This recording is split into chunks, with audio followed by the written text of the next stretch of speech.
welcome to This Old Summit House, 1998. You know, we haven't been on the air for a couple years with This Old Summit House because, frankly, the place is in such good condition we couldn't come up with any projects. That's true, but we've got a rip-roaring project for the home handyman today. You know how expensive furniture can be, especially bedroom furniture. Oh, yeah. And a craze that swept the nation not too long ago was waterbed. And we find that waterbeds are a wonderful place to recover from previous home handyman experiences, to rest and relax. And so we thought, let's save some money. Let's show all of you out there how you can build your own furniture, your own waterbed, king size. Wow, is that an easy project for the home handyman? It's a challenging project, let's put it that way, but it can be done by the home handyman, the amateur, with just inexpensive tools and materials that are probably lying all over his wet basement. Great. Where do we start? Well, I think the first thing you need to do is the lumber. It's going to be made of wood, obviously, so we need to gather our lumber. What kind of plans do we have? Okay. Oh, I forgot the plans. Glad you mentioned that. Before you start any project, and I'm glad the camera didn't fade on the cue, but before you start any project, it's important to get a plan. Now, you can use blueprint paper, graph paper, what have you, but that costs money. We're trying to cut corners. We're trying to save some money. So we put this plan together with inexpensive paper we found around the house. It's not quite blue, but if it's not blue, it's probably because the color adjustment on your set. But this is a detailed plan of the waterbed we'll be building. And we can mail you a copy of this plan just by writing to us here at the Summit House. But for now, like I was saying before... Oh, wish you hadn't done that. We're ready to start this waterbed project. We are. Where does the home handyman start to find materials around the house to build something like this? Well, as we said, lumber is probably the primary resource we need for this project. And what better place to get lumber but trees? Don't go to the lumber yard. No need for that. Why spend the money? You got trees in your backyard, make use of them. They're just standing around doing nothing. So if you're going to cut down a tree, make it into some useful lumber, you have to remember safety. Whenever you're working in and around trees, it's best to have all the safety gear you need.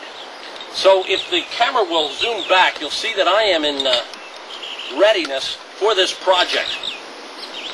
I will secure myself to the tree, like you've seen many lumberjacks and tree surgeons and what have you do. This is important. Place your feet about shoulder width apart before you begin. And then, of course, you need the saw. I like this handy little tool here. I picked this up at a dime store. Not much more than $3. Fits right in your pocket. Fits in my pocket. And you'll notice, among its many tools, there's also a saw blade. Bottle opener, right? And a bottle opener for later. We'll probably need that. So, you're all set. You're secured to the tree so as not to fall or anything or stumble. And it's simple as starting to saw.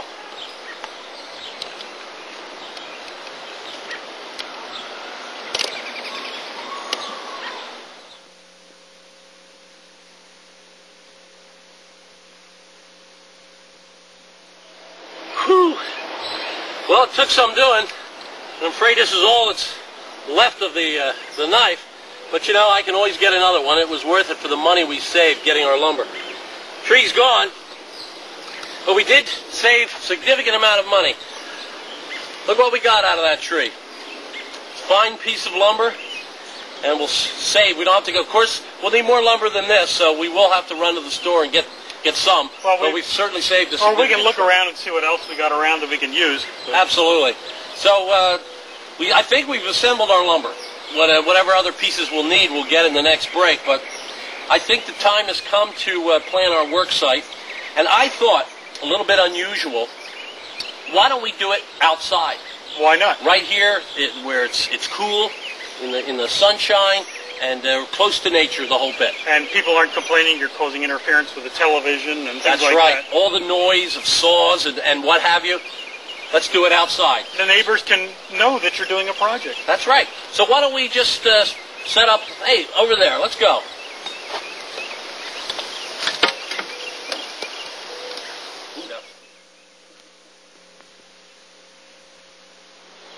Well, now we finally sort of gathered our materials together. We got some things in preparation for later. We got that to help make the springs and the mattress. Good, we'll need that.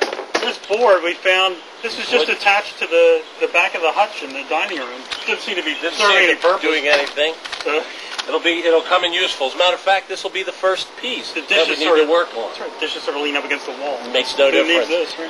It's the way to save money. Use what you have around as best that you can. What's next on the plans?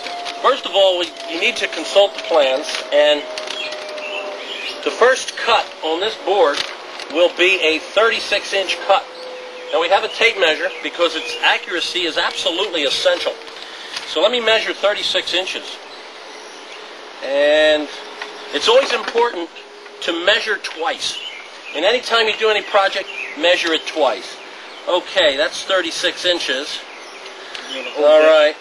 For the handyman, that's also known as 3F. 3F. And all we need now to do is to transfer the measurement to our piece of wood.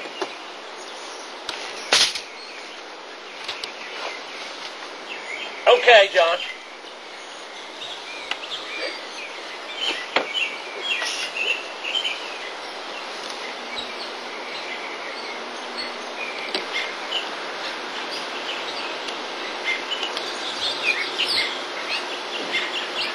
All right, well, we've got our first measurement on, and it's important when you make your measurements and draw your lines before you cut that accuracy be absolutely perfect. There's no room for error before you make a cut. What kind of supplies do we need?